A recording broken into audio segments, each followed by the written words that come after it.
Dobro jutro. Welcome to the seminar, Building Safe Digital Spaces for Women and Girls, Click Off Cyberviolence. The Slovenian presidency is actively contributing to strengthening the EU's resilience to health, economic, energy, climate, and cyber crisis. One of the presidency's priorities is to tackle and prevent cyberviolence and raise the awareness to recognize the severity of the problem and understand that gender dimension needs to be considered. Therefore, the presidency is organizing this high-level webinar. The date has been carefully selected. The 25th of November is the International Day for the Elimination of Violence Against Women. So this is a great opportunity to address many issues related to cyberviolence and to help building safe and empowering digital spaces for all women and girls. Let me briefly take you through the schedule. First of all, apology for a late start, but don't worry, we will find time for all the important topics that we will tackle today. So we will start with some opening remarks, followed by the presentation of our keynote speaker, Thordis Elva. Later on, we will get to know about the activities of the European Institute for Gender Equality and get the insight into the CYBERSAFE Toolkit. We will conclude the webinar with the discussion and your questions. The whole event is recorded and is taking place in English only, so thank you for your understanding. Now I would kindly ask Minister of Labour, Family, Social Affairs and Equal Opportunities of Republic of Slovenia, Mr. Janez Cigler-Kralj, to officially open the event and explain why building safe digital spaces for women and girls is an important task for the Slovenian presidency. Thank you, dear Anja. Dear Commissioner, dear Helena, dear colleagues, ladies and gentlemen, it is a great honor and pleasure for me to be with you today on the International Day for the Elimination of Violence Against Women, even though virtually, and to have the opportunity to open this webinar on tackling the issue on how to build safe digital spaces for women and girls.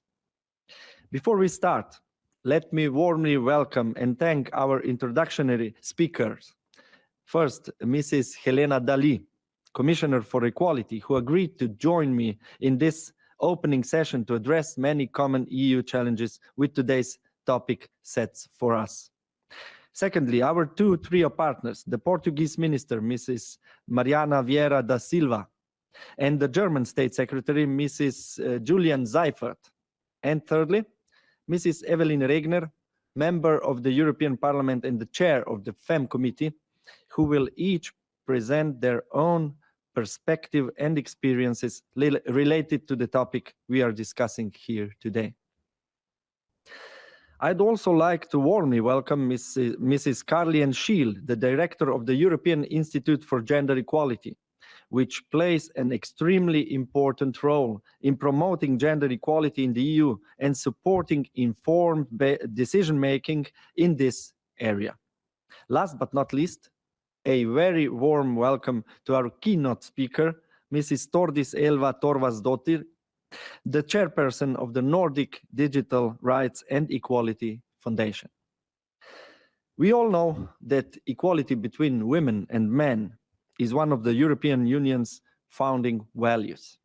It represents our common commitment to ensure equal rights for women and men in all areas of our lives. Unfortunately, the still ongoing COVID pandemic has brutally shown how our established rights and our cherished way of living can easily be put under question. In our efforts to stay on the path to recovery and to better prepare for future challenges, it is crucial to put gender equality high on the political agenda.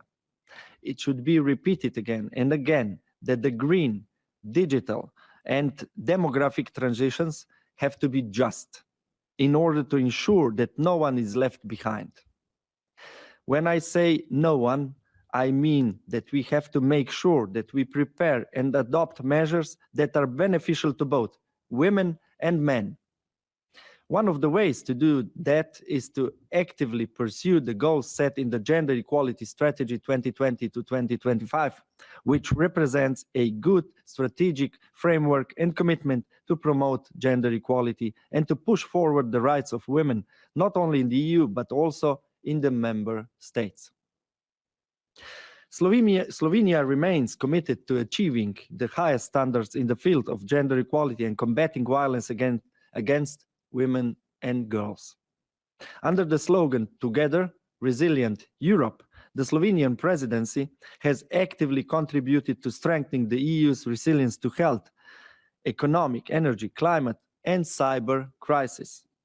Therefore, one of the presidency's priorities is to tackle and prevent cyber violence and to raise awareness on how severe the problem really is. An important element in this context is the gender dimension. All forms of violence against women and girls, including cyber violence, are to be condemned as violations of human rights. Rights of women and girls must be actively promoted and protected in an integrated and comprehensive manner. Today's discussion will give us an opportunity to reflect on this pressing issue. Cyber violence against women and girls, which is becoming ever more present in our society. While digital tools provide us with great opportunities, we also have to be aware of the risks related to the growing influence of the internet, the rapid spreading of mobile information and communication technologies, as well as the prevalence of social media. We are witnessing increasingly often the use of the new media and communication channels as tools to cause more harm on women and girls. Given the nature of the new technologies and the prevalence of social media, it is clear that we should address the issue in a new and complex way. One solution is awareness raising. That is why in November this year, our ministry has relaunched Click Off campaign. We saw some short videos in the beginning of this conference. A public awareness raising campaign aimed to stop cyber violence and the harassment of women and girls online. We should state very clearly with actions and words that we will not tolerate any kind of gender-based violence. In 2020, we have been faced with a new reality that has inevitably changed and affected all aspects of our lives, especially the lives of women who have found themselves at the front line of the pandemic. Data shows that since the COVID outbreak, all types of violence against women and girls have intensified, while domestic violence and cyber violence experienced a notable increase. Therefore, let me stress once again, it is crucial to put gender equality at the heart of the post-pandemic recovery. Women and girls deserve to be put at the front line also when it comes to their rights and well-being. I'm convinced that today's webinar is a great opportunity to address many issues related to cyber violence and to share mutual experience and best practices on how to build safe digital spaces for all, including women and girls. I expect the webinar to demonstrate our joint political commitment when it comes to addressing cyber violence against women and girls. It should guide our future efforts on exploring the most efficient ways and means to address and prevent any form of gender-based violence and abuse. I hope that the shared good practices today will contribute to finding innovative approaches in this field. It is only by working together that we will be able to turn this ambition into a reality and a safe world for everyone. With this in mind, ladies and gentlemen, I wish you all a fruitful discussion. Thank you. And thank you, and all the best to you and your team in your future work. Now let's hear from the European Commission. Mrs. Helena Dalli is the first EU Commissioner for Equality. Her role is to deliver on the Union of Equality chapter within the political guidelines of President von der Leyen by strengthening Europe's commitment to equality and inclusion in all of its senses. Mrs. Helena Dalli, good morning. Please tell us more about this important issue. Honorable Ministers, ladies and gentlemen, in the past 18 months, we have experienced a fast-forward digital transformation where new technologies emerged and online education, work life, entertainment, and services increased. Women and girls need to be equally and fully part of this digital transition.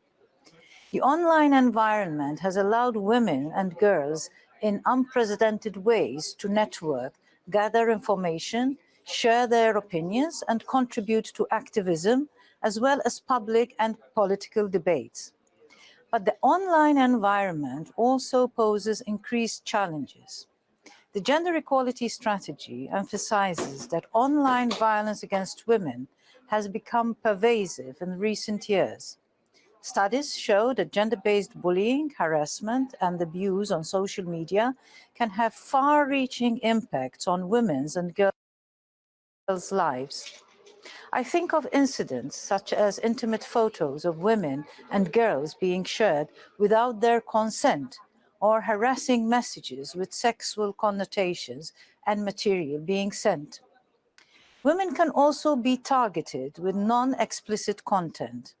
Women politicians report considerable amounts of unwanted sex-based messages which can discourage them from continuing in their professions. Beyond questioning a woman's professional abilities, the perpetrator also impedes her right to participate in societal discussions. This can even put our democracies at risk. Different forms of online violence tend to be a continuation of violence occurring in the physical world.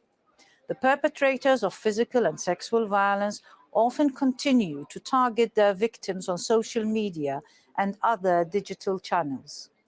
Tackling all forms of violence against women is a key priority for this Commission. While finalizing the EU's accession to the Istanbul Convention, the Commission will also propose a broad directive on combating violence against women and domestic violence with a focus on prevention, protection, support, and access to justice, online and offline. It will also include the criminalization of specific forms of violence against women, including domestic violence, within the remit of our current competences. In addition, the Digital Services Act, adopted in December last year, clarifies the duties of online platforms to safeguard the fundamental rights of users. As the gender equality strategy indicates, we will also facilitate the development of a new cooperation framework with online platforms. A voluntary-based code of conduct will bring together relevant stakeholders to share information and best practices on countering illegal and harmful online content against women. The Commission will soon present an initiative to include hate crime and hate speech in the list of Eurocrimes, including misogynistic hate speech and hate crime across the EU. I thank the Slovenian presidency for addressing cyber violence and the work on making the digital world a safer space. Only when everyone can participate online fully, equally, and free from violence can we achieve a union of equality. Thank you very much. And now we would like to hear from Portugal. Minister of State for the Presidency, Mrs. Mariana Vieira de Silva, is joining us and sending a very important message.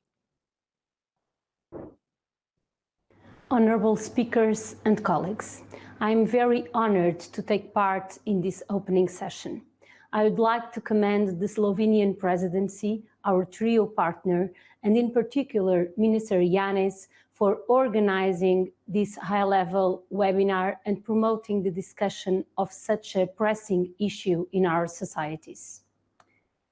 Unfairly, a life safe from violence is something that is still denied to many women across Europe and the world. Violence against women is a tragic reality that finds its roots in the very structure of our societies. Often overlooked, often silenced, it happens around us, takes on different shapes and is spotted in different places. We must remain vigilant. However, as we break the boundaries of the physical world, interconnecting ourselves in new digital spaces, we are carrying all the good and all the bad with us. That is why we see that violence patterns are reproduced online in various ways.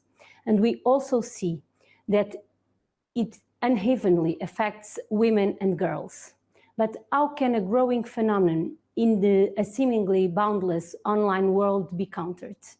How can we effectively deliver on the protection of women and girls in networks that have the potential to multiply risks and challenges? Or, as the title of this webinar rightfully points, how do we build digital safe spaces? Firstly, we must understand its different layers and how it impacts women and girls. It is not possible to develop effective public policies without studying the problem. In Portugal, on the outset of the COVID-19 pandemic, we have launched research calls to better understand the connection between cyberviolence and intimate relationships. Preliminary findings show that women victims of cyberviolence come from all backgrounds and are often targeted in the form of personal attacks and sexist abuse, harming their own right to image and spilling over their public life. To combat this specific form of violence, no tool should be spared. Nonetheless, a strong framework is indispensable. The Istanbul Convention is vastly comprehensive in the forms of violence covered. We understand that the ratification of this convention in the European Union would provide us with common comprehensive setting to combat online violence against women.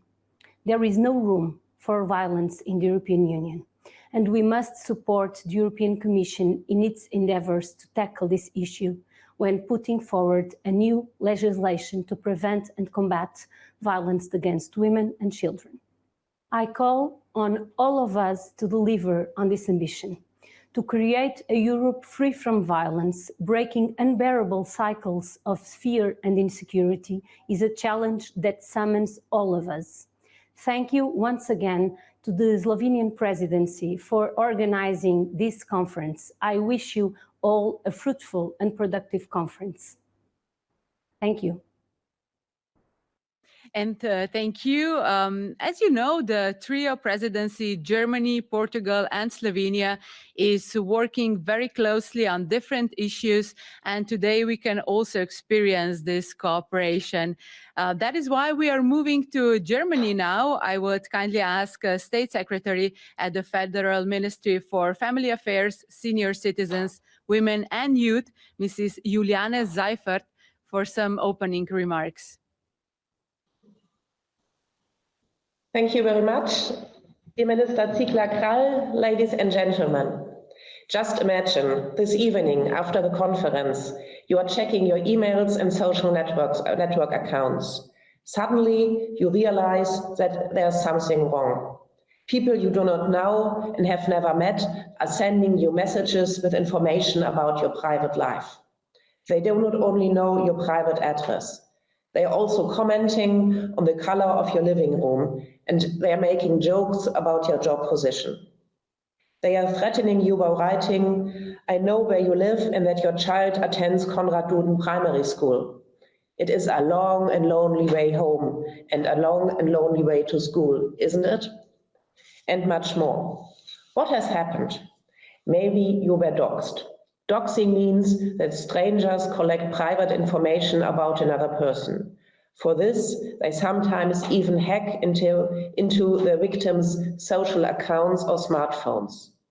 Later on, they publish these data. Often more cyber attacks follow. That is not a bad joke. It is digital violence, and it happens every day. Attacks like doxing, cyber harassment, cyber stalking, or hate speech happen every day in Germany and in Europe. We know that more than 1 out of 10 women aged 15 years or older in Europe have experienced digital violence. And the attackers do not necessarily have to be strangers. Often it is the ex-boyfriend who posts intimate pictures on social networks, or a neighbor who stalks women by trailing them in their daily lives. These offenders are continuously finding new ways to extend their abuse. During the pandemic, this issue has become even more important. It seems as if hate and brutality of the offenders even grew. And the online violence can, of course, turn into physical offline violence. That's why we are focusing on the digital violence today, on the International Day for Elimination of Violence Against Women. We stand together and say, women have the same rights and chances as anyone else to participate in the digital world without fear of being chased, offended, or hurt. Today, we are not only exchanging best practices to strengthen women and girls in the digital world, we are also underlining our commitment to put an end to digital violence. I would like to thank you, Minister Ziegler-Krall, for giving us the opportunity by organizing the conference. Digital violence prevents women from reaching their full potential. That's why the current German gender equality report looked at ways how to shape digitalization in a gender equitable way. The expert commission states that digital violence must be taken seriously because it influences almost all spheres of our life: politics and volunteering, working and private life. They recommended expanding the counseling support infrastructure for gender-based cyber violence. They also recommended strengthening the digital skills of the staff in these institutions and also in public authorities. The German government is taking this report seriously. Thus, we have taken measures to improve our support systems in order to protect women and girls from digital violence. One of our well-established and highly recognized projects is called Active Against Digital Violence, which is carried out in cooperation with the Federal Association of Rape Crisis Center and Women's Counseling Centers in Germany. The project publishes expert information on the issue of digital violence. It provides digital skills training for social workers and advisors, and it offers information material and responses to technical questions. All this is important to face digital violence, but it is all more crucial that women know where to find help when they are in need. We have therefore started our national initiative, Stronger Than Violence, to raise public awareness of violence against women and to empower women and their social environment, such as friends or neighbors. On the website of the initiative, you can find information on digital violence, sexual harassment in the workplace, stalking, bullying, as well as helplines and counseling services. Women and girls who experience digital violence can also contact our National Violence Against Women helpline. But all we know, digital violence against women and girls does not stop at borders. That's why it is so important that we combine our efforts across the European Union to hold offenders, stalkers and haters accountable and to stop their activities. By working together, we are taking the next step to put an end to digital violence. To achieve this goal, it definitely takes more than a click.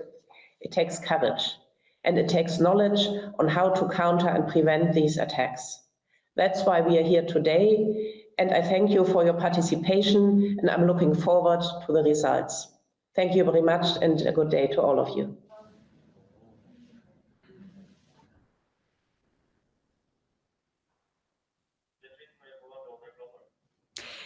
Thank you for this very vivid description of the challenges and the actions taken. And now I would like to introduce Mrs. Evelyn Rigner, member of the European Parliament. Her main focus has always been on labor and women-related issues. And in this current mandate, she was elected chair of the Committee on Women's Rights and Gender Equality. Hello, everyone. My name is Evelyn Rigner. I'm a trade unionist, I'm a feminist and member of the European Parliament. And there I'm the chair of the Gender Equality and Women's Rights Committee. It is therefore an honor to address you today. You all know we are living in extraordinary times and have seen that the impact so far of the pandemic is hitting women way harder than men. Literally, now women and girls are even more exposed to gender-based violence. Sexual harassment and other forms of violence against women continue to occur on streets, in public spaces and online. At the same time, women are our heroes of the pandemic. They're making up more than 75% of the workforce in jobs of systemic importance, and they keep the families running. But old cultural biases, the patriarchy, are even more visible than ever. The image and reality of women is thrown back to the 1950s, cooking, cleaning, children, and on top of that, you have to excel in your work through teleworking or in the frontline jobs. Almost all disadvantages for women in the labor market are based on the mere attribution of this responsibility for unpaid work to women. The gender care, the gender pay, and the gender pension gap, the high part-time employment rate for women, all of this can be attributed to the stereotype of women being the better caregivers. And further financial restraints after the crisis will make it even harder, especially since most people unemployed through the pandemic are women. One topic in specific, the theme of today, has moved more into our focus of these last months: building safe digital spaces for women and girls. Let's start with some general points. Any kind of violence against women is a violation of women's human rights. One cannot have a full life or even a life at all when it is subject to constant danger. Today, women are not only facing violence in their physical lives, but also in their online lives. Gender-based cyber violence is a phenomenon that was inconceivable 30 years ago. More and more women and girls are being harassed, stalked, and otherwise threatened online. It is therefore clear to me that today we also face a pandemic of online violence against women and girls. With the increasing use of social media, the threats women and girls face online are having an effect on the way they use the internet. There are many examples of women, politicians and journalists being victims of cyber violence. Nearly every woman in public and ultimately every trans person has experienced cyber violence or threats online. Sometimes not even a political statement is needed in order to be affected by cyber violence. Within the internet, being highly connected, it is nearly impossible to protect oneself from mostly men acting out on a personal basis. Death or violence threats to oneself or family members are by now a too well-known thing for women in leadership or in political positions. Misogyny is popular among men online and leading to outbreaks in gender-based cyber violence. So let's have a closer look at cyber violence and safe digital space in the European Union. According to a recently published study by the European Parliament Research Service, 4 to 7% of women in the European Union 27 have been victims of cyber stalking in the past 12 months, while 1 to 3% have been victims of cyber bullying. The ranges of estimates reflect the underlying uncertainty resulting from the lack of robust and recent cross-national data available on the phenomenon. The prevalence of gender-based cyber violence is expected to continue to increase in the coming years, particularly among adolescents. Cyber violence has a direct impact on victims, primarily in terms of mental health, resulting in an increased incidence of depression and anxiety disorders.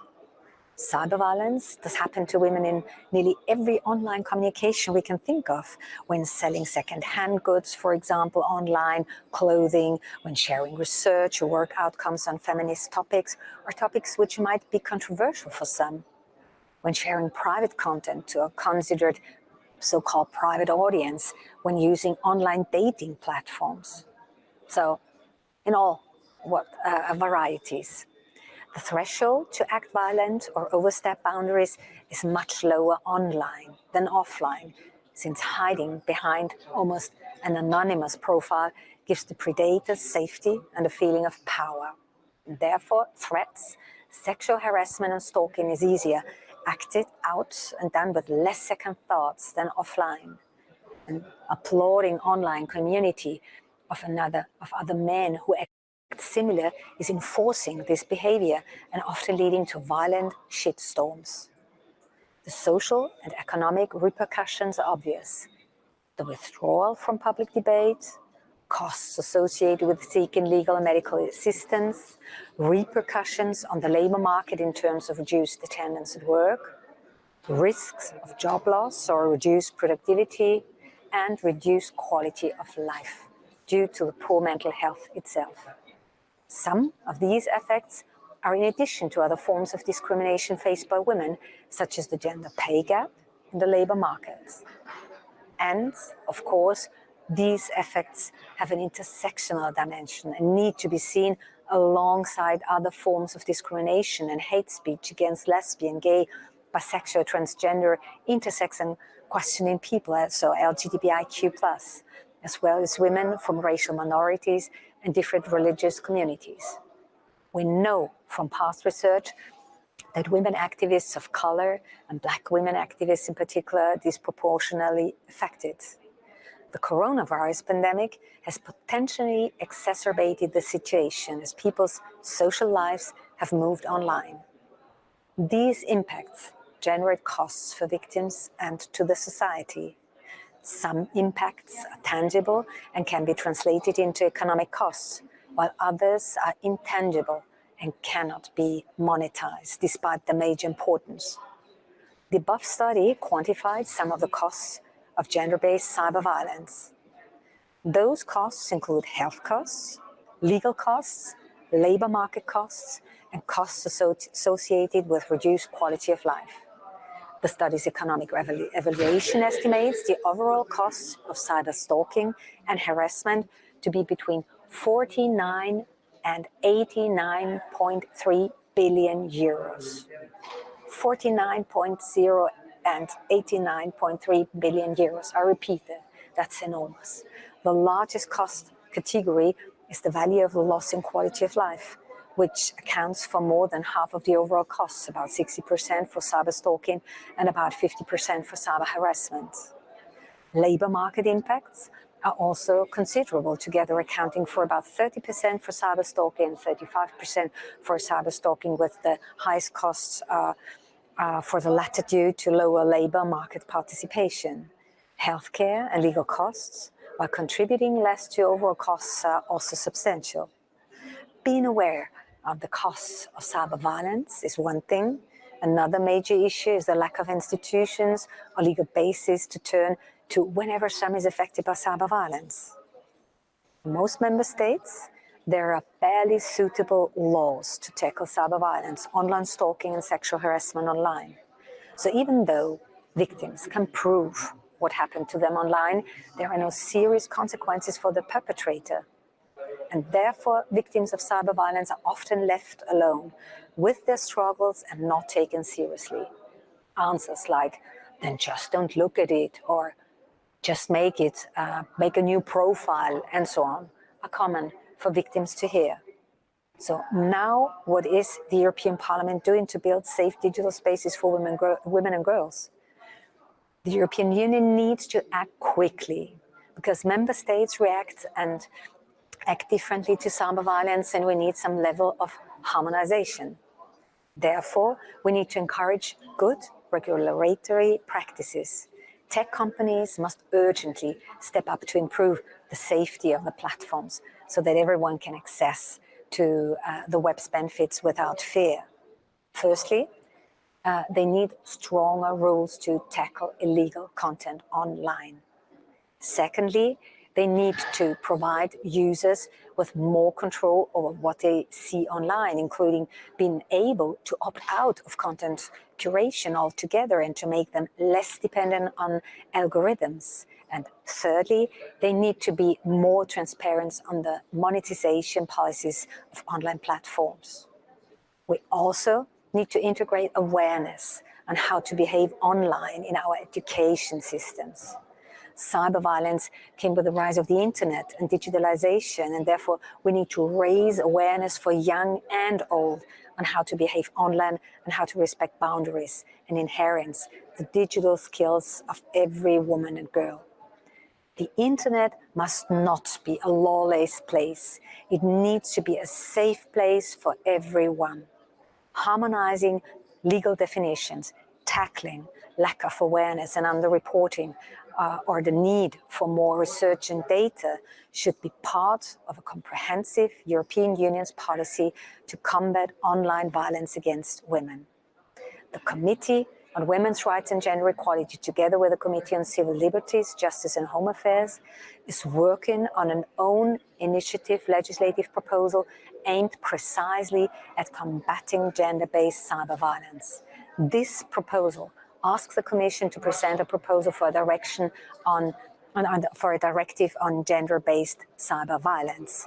In parallel with this initiative, we just passed a legislative proposal to include gender-based violence in the list of Eurocrimes in the treaties. We know that this is not an easy undertaking, as it requires unanimity in the Council, but we must keep up the pressure if we want to have a fully fledged European policy on violence against women. In general, we continue to pressure the Council to ratify the Istanbul Convention.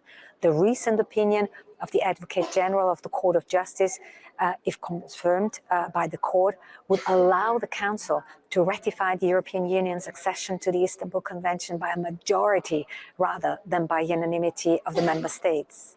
But more than that needs to be done. We need to end victim blaming, for example. Like in most other areas of gender-based violence, victim blaming is still a big thing. It is unbearable that women are made accountable for experiencing violence because of the way they present themselves or their work online or are photoshopped into something without their knowledge. This needs to stop online and offline. And so I promise you, I'll do my utmost to change that. The European Union has always been a driving force for equality, a guarantor of women's rights. And when we all working together in this, we'll have the superpowers to make real change. So let's make sure that together that we end this shadow pandemic. To all the speakers, once again, thank you for your very valuable remarks and great insights into the topic of building safer digital spaces for women and girls. There is a lot of work to be done and the challenges are immense. Also, the general public should be more aware of the topic, and that was one of the goals of the project Click Off. We will share with you some of the videos that were part of the campaign Click Off. You have seen one at the very beginning of the webinar, and here is another one. Včeraj so se razšla. Zdaj pa misli, da bo imela mir. Ne ve pa, da imam še vedno vse njene fotografije. Jih bom kar na net objavil. A si želiš biti na drugi strani? Ustavi se, spremine in umakni se. V 9 od 10 primerov maščevalne pornografije so žrtve ženske. Prepoznaš spletno nasilje in nadlegovanje. Prenesi mobilno aplikacijo in preveri. Odklikni. Ustavi spletno nasilje nad ženskami in dekleti. This was a great starting point for the second part of the webinar. You're welcome to ask questions. The speakers will answer them at the final part of the event. However, you can ask the questions already during the presentation. Simply write your question in the chat. You can access the chat in the Me team. All the necessary information is in the practical information note that was sent to you with the link to the webinar. It is a pleasure to introduce our keynote speaker. Thordis Elva Thorvaldsdottir is a social change and an equal rights activist. She earned the title Woman of the Year 2015 in her native Iceland. 2 years later, Thordis Elva was instrumental in leading the Me Too revolution and accepted the Person of the Year award on behalf of the movement. After years of advocating for gender equality, she realized how new technology is being utilized to abuse women and girls, not only offline, but online too. In 2020, she founded the Nordic Digital Rights and Equality Foundation, along with other Nordic experts in the field. She has spoken about the role of digital media in furthering gender equality at various high-level events, and we are delighted to have her as our keynote speaker today. Good morning.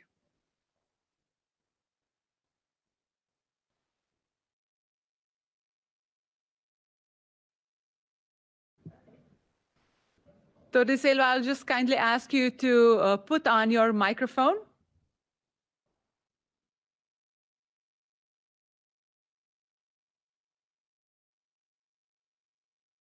There, do you hear me now? Yeah, we can hear you perfectly. Good morning once again. Hello. Perfect. And now I'm going to share my screen with you before going any further. Does this look good? It does. It does. Perfect.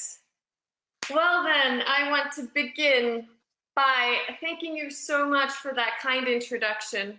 And I want to begin by extending my admiration and congratulations to the Slovenian presidency for organizing this event, which acknowledges that women and girls face a disproportionate risk of digital violence in a world that still prefers to approach this as a gender-neutral issue. It's just spectacular, and I'm so honored to be here today among so many distinguished speakers. Now, in my work against online abuse, I often come across the criticism why we're wasting time on virtual violence when we could be out there saving people from the real kind, the kind that leaves broken bones, bloody noses, and that maims and kills for real. I happen to have worked with violence prevention for over 15 years, which also correlates almost exactly with the existence of social media in our lives. Back in 2010, when Facebook was slowly becoming a part of everyday life for many of us, I served on the board of the women's shelter in Reykjavik, where I saw and heard things that break your heart. The youngest person to ever show up at our door with physical injuries after being beaten was a 3-week-old infant. And at the shelter, I once smiled at a 5-year-old victim of international sex trafficking before preparing to leave the room, only to have this child lunge at me and cling desperately to my leg. It turns out that she'd never experienced an adult smiling at her without wanting anything more. Desperate and traumatized as she was, that small gesture made her assume that I was safe. No, actually, let me rephrase.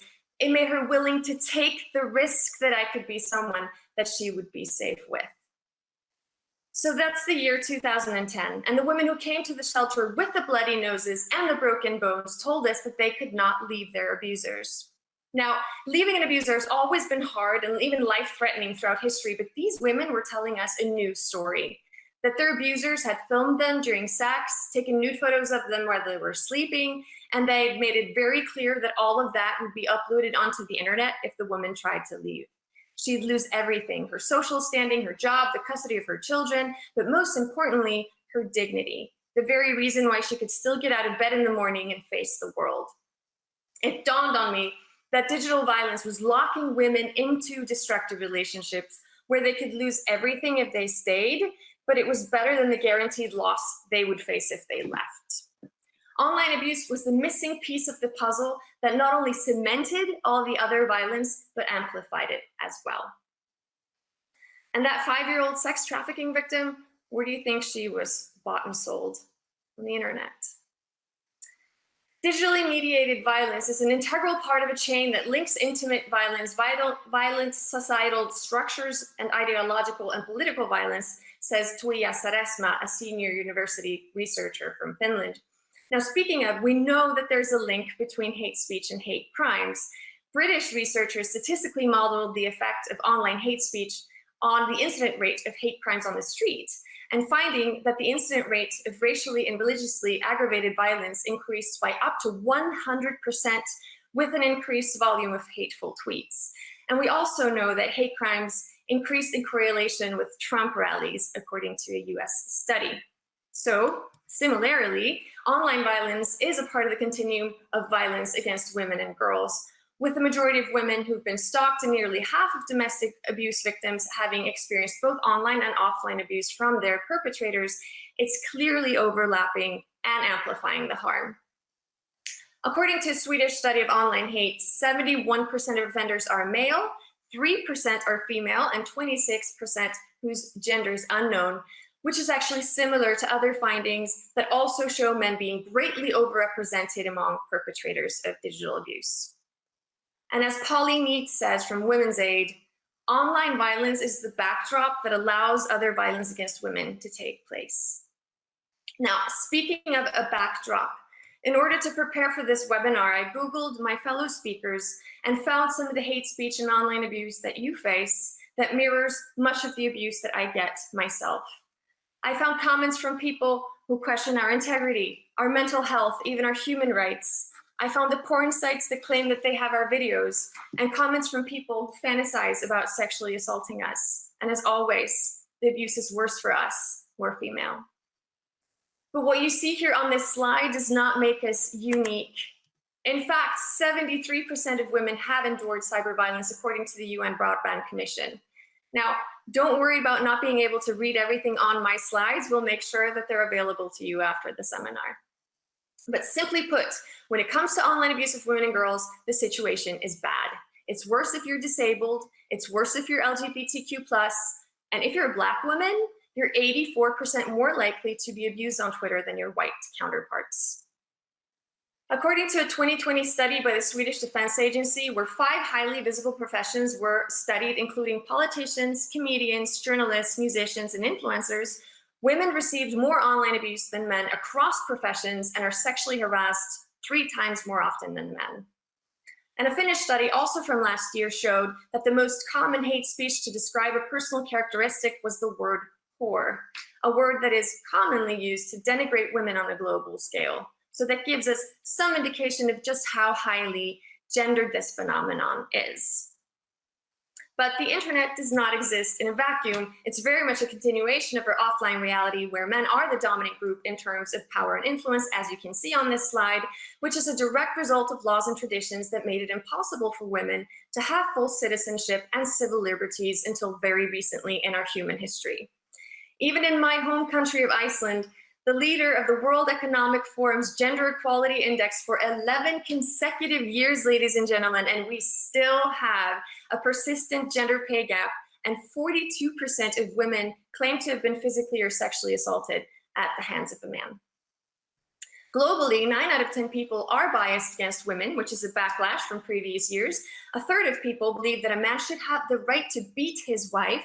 Half of people think that men make better leaders. Younger men are even less committed to gender equality than their elders. And the online abuse of women and girls that has exploded during the COVID-19 pandemic is simply a continuation of the harassment and abuse that they face in the offline world. It's just more of the same. But before I reference online abuse again, let us just quickly get the lay of the land. Digital violence can be roughly divided into 2 categories. The first one being text-based abuse, if you will, or verbal. And there we have doxing, as Juliana Seifert explained excellently earlier, which is the publishing of personal information without consent. We have cyberbullying or trolling. We have sexual harassment, cyber stalking, and sexist hate speech. Now, as a rule, gender is not a protected characteristic in European hate speech legislation. In countries where such a legislation exists, race, religion, origin, and sometimes sexuality and disability are protected, but not gender. which is quite frankly incomprehensible when we know how highly gendered hate speech is, particularly online. And then there's the image-based digital violence, or graphic, if you will. And there we have image-based sexual abuse, which is sharing and taking nude photos of others without their consent, including deepfakes and upskirting. There's the dick pics. There's sextortion, which is using intimate material as a means of blackmail. There's hacking, impersonation, which is stealing someone's identity and using it, for example, to advertise prostitution. There's trafficking and child sexual abuse. Now, we often hear the phrase thrown around that online abuse undermines democracy. The Nordic countries are always at the top of indexes that measure global democracy, and we are seeing a very real effect of online abuse in our part of the world, as brand new research shows. In Finland, half of all members of parliament have been subjected to hate speech online. Women have it worse, and a third says that it has affected their motivation to make decisions. We had municipal elections earlier this year in Finland, where every single political party reported that gender-based online abuse was discouraging women from entering into politics, and the ones who were already in politics were dropping out. In the neighboring country of Sweden, 1 out of every 5 politicians is thinking about leaving politics due to harassment. Also in Sweden, 1 in every 5 comments made about local politicians is hateful. And I dare say that there's no coincidence that the number is the same in both cases. Again, female politicians receive more hateful comments and they're more harsh and abusive in their nature than the comments received by their male colleagues. Moreover, 40% of Swedish journalists have refrained from writing about a certain topic out of fear of online abuse. Meanwhile, right-wing populism with an anti-gender agenda and online misogyny are on the rise, both of which share a general consensus around women belonging in the home, with their primary function being that of servitude to their husbands and children. We see a massive attack on feminism and gender equality as a part of a political strategy going on right now, says Moa Bladini, my Nordref co-founder and researcher in the Hate Speech, Gender, Social Networks and Political Parties project. It may then not come as a surprise that the incel sites, which host the most violent misogyny online, have exploded in the past few years. According to the Swedish Defense Agency, the number of users of the 3 biggest incel sites grew 40 times bigger since 2019. Self-proclaimed incel members have carried out mass murders and terrorist attacks in the US, in Canada, and in the UK as recently as this August, killing at least 50 people and wounding many others. Now, online abuse has a chilling effect on democratic participation, and there's reason to worry particularly about women and young people. A majority of Danes refrain from partaking in discussions on Facebook because of the harsh debate climate, and women lag 20% behind men. Under 30-year-olds represent just 8% of participants in society-related debates. 50% of young women are hesitant to engage online, according to a study by the European Institute for Gender Equality. In Iceland, a poll from March of this year showed that every 5 Icelanders claimed they'd quit partaking in discussions online altogether due to hate and threats that they've received, with children ages 15 through 17 being overrepresented there. And in Norway, the percentage of Norwegians who claimed they'd personally encountered hate online in the past 12 months roughly tripled from 2019 to 2021. So this tells us a little bit about the self-censorship that online abuse can lead to, but other personal consequences include lost wages, loss of health, substance abuse, and social isolation, to name a few. Research also suggests that the cost to society at large is astronomical. According to the median of studies conducted in a number of European countries between 1999 and 2003, before the internet was a part of daily life for many of us and social media didn't exist, the cost of gender-based violence for a population as large as the EU at today's rate would amount to 24.9 billion per year, conservatively estimated, and those studies did not take online abuse into account, which can only have added to the existing costs as a new and emerging form of violence that is as unlimited in time and space as the internet itself is. And as Evelyn Rigner said just earlier, it is now estimated to be at a 49 to 89 billion euro cost. Now, as we've seen in some of the figures I've presented, women are very aware of the consequences of online abuse. And just like they police themselves offline by taking a range of precautions every day to avoid being attacked by men, doing everything from carrying a rape whistle to avoiding going out after dark, the same development is happening online. And therefore, I asked my female followers on Instagram what they would do online if there were no men on the internet for one day. Their answers included, I would speak my mind on politics. I would play more multiplayer games. I wouldn't feel the need to have my account set to private. And one said, I would post this one picture of me from my last holiday where my butt looks even better than the ocean in the background. Now, if these answers tell us anything, it's that women would have fuller lives and participate more in the political discourse as well as in social activities if they did not have to fear being abused. So what can be done to create an online climate where more of us feel safe and welcome? One solution would be to criminalize hate speech, which of course comes with its challenges. We have every reason to be hesitant to scale back fundamental rights like the freedom of speech because it's one of the cornerstones of democracy. However, hate speech has a hugely detrimental effect on democracy, and it could be argued that it limits freedom of speech much more than any legislation that outlaws extreme forms of hate speech would. Also, it's vital that we understand that a large portion of hate speech is committed by a relatively tiny number of users. In a Finnish study from last year, 10 most common usernames produced 11% of all hate speech generated in the country. A Swedish study that looked at the hate directed at journalists showed that, again, 10 users produced 20 to 30% of all of the hateful content. A British study found that 50% of all anti-Muslim hate speech on Twitter was produced by only 6% of its users. I want to underline this and hope that it can build your trust in how a hate speech legislation would not negatively impact the freedom of speech for an overwhelming majority of people. If used effectively, it would only serve to prevent a tiny number of bad apples from ruining fundamental concepts like democracy and gender equality for the rest of us, concepts that took hundreds of years and enormous sacrifices to establish. Concepts we should be willing to go to great lengths to protect. Now, we've discussed the text-based online abuse, so let's segue into the image-based kinds. And there we have image-based sexual abuse is one of the most serious types of violence because it's essentially an intersection for all other forms of online abuse, and it's a highly gendered phenomenon, with US studies claiming that 90% of victims are female, while an Icelandic study estimates 99% of victims to be women and girls, with an alarming 76% being underage. I'm pleased to report that an ever-growing number of European countries have criminalized the publication of intimate photos, with France, Belgium, and Italy being recent examples. And no, in a world where images and videos are easily manipulated, telling people to simply not take nude photos is not a solution.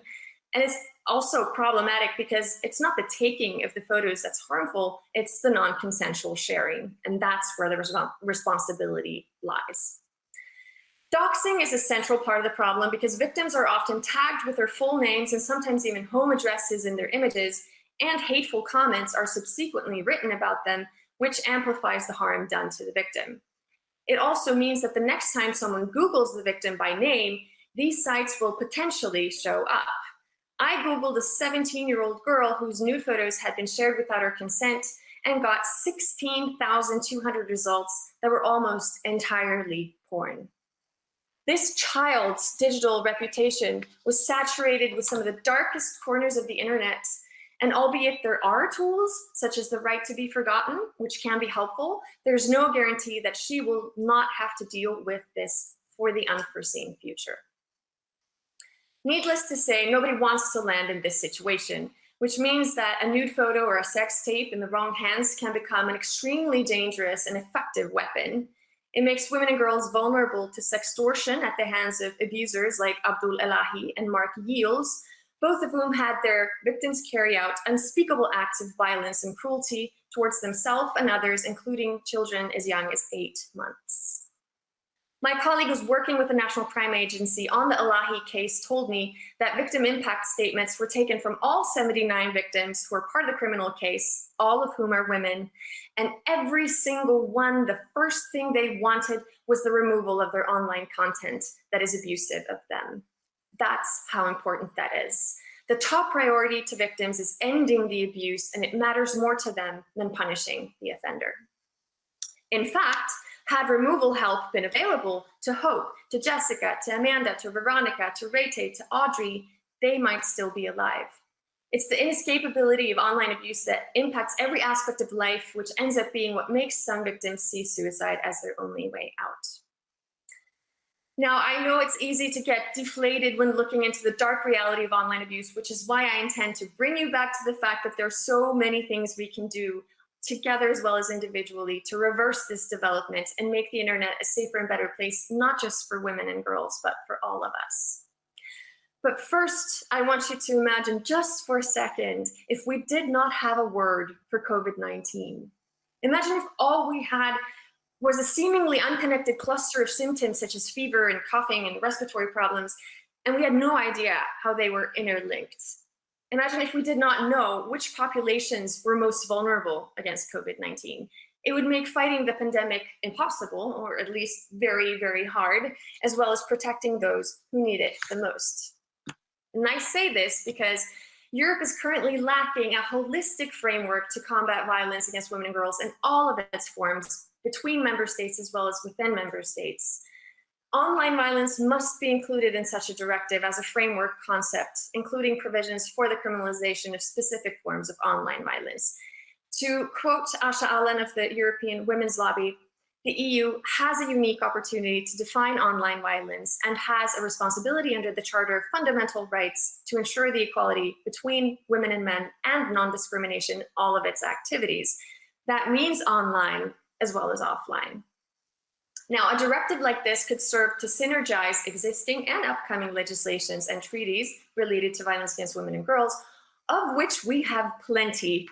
It could be used to harmonize the Istanbul Convention, the Lanzarote Convention, the EU Strategy for Victims' Rights, the EU Anti-Trafficking Directive, the Budapest Convention, the Treaty on the Functioning of the European Union, and last but not least, the Digital Services Act, which is currently being revised and could prove to be an extremely valuable tool to regulate platforms.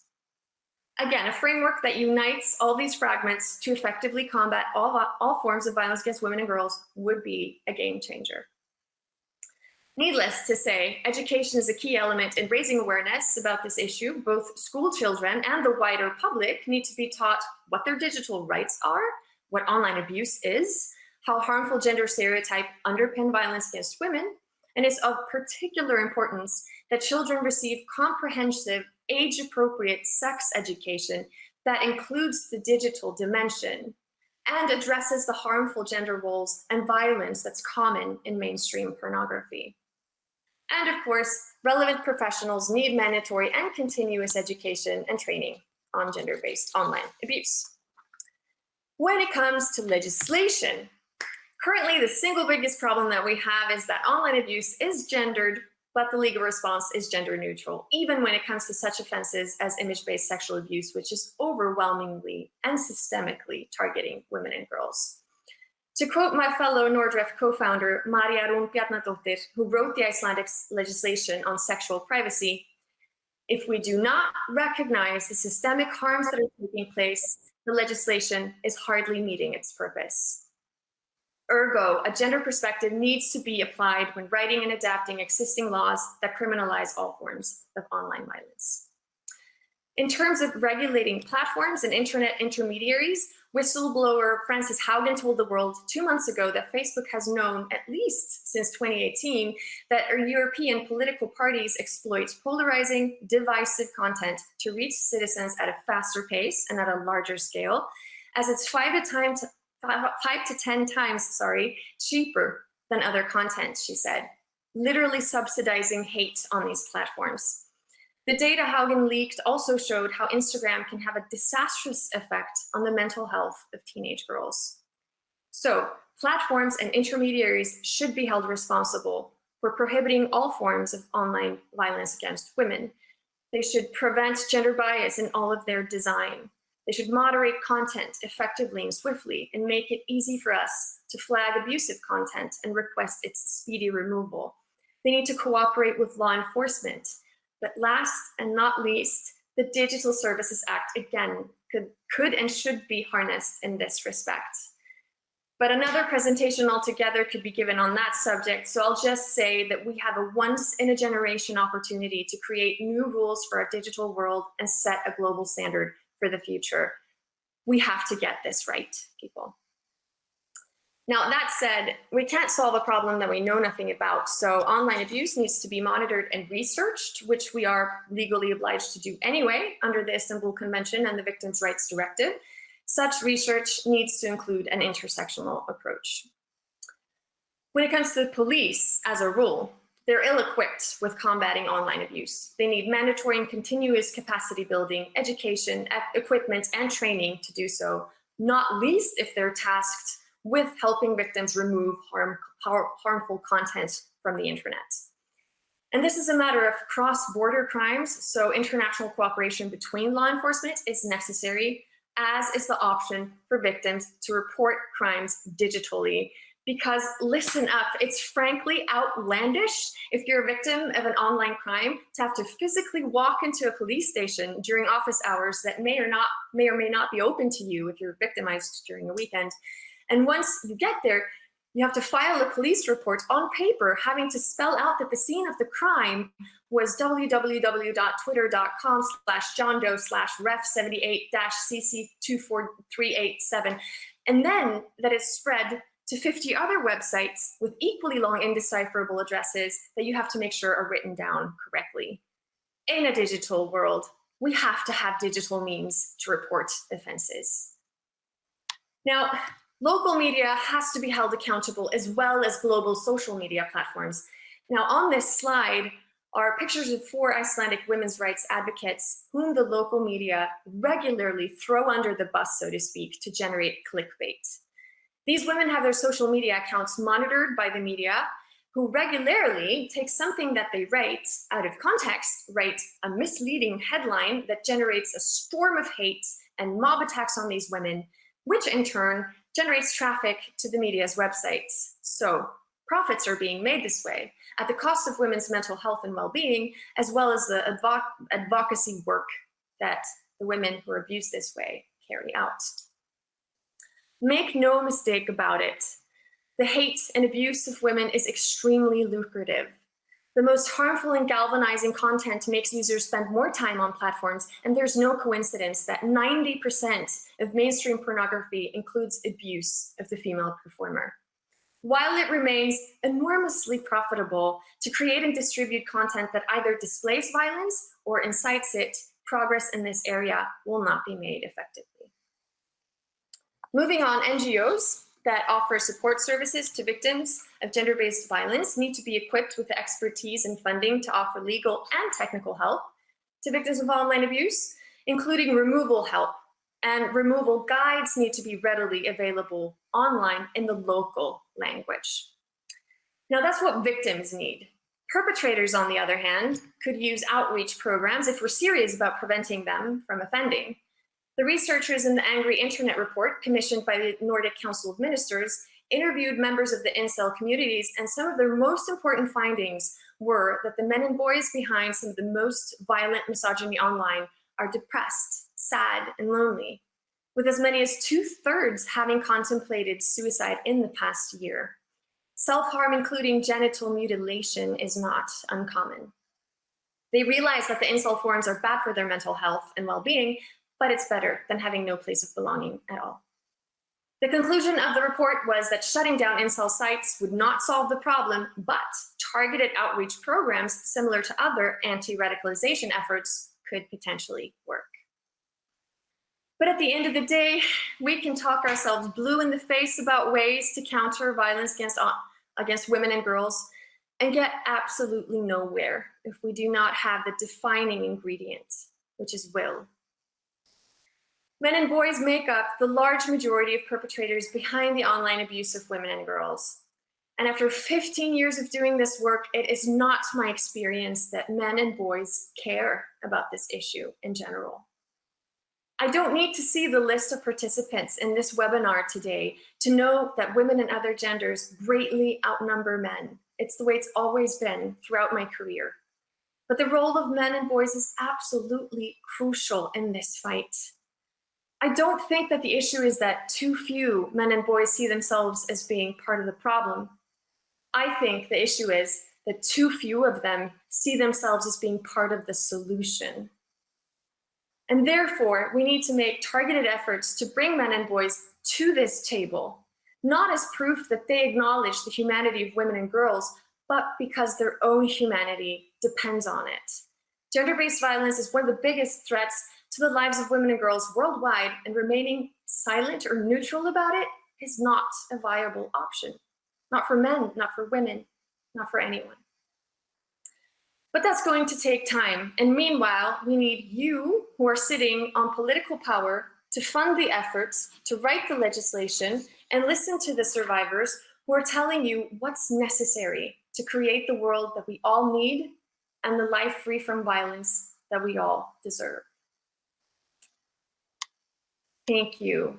And please feel free to connect with Nordref or myself and save the date of January 21st, when we're going to have an important seminar about sexual privacy in the digital world. We exist on most platforms, and we'd love to connect with you. Thank you once again.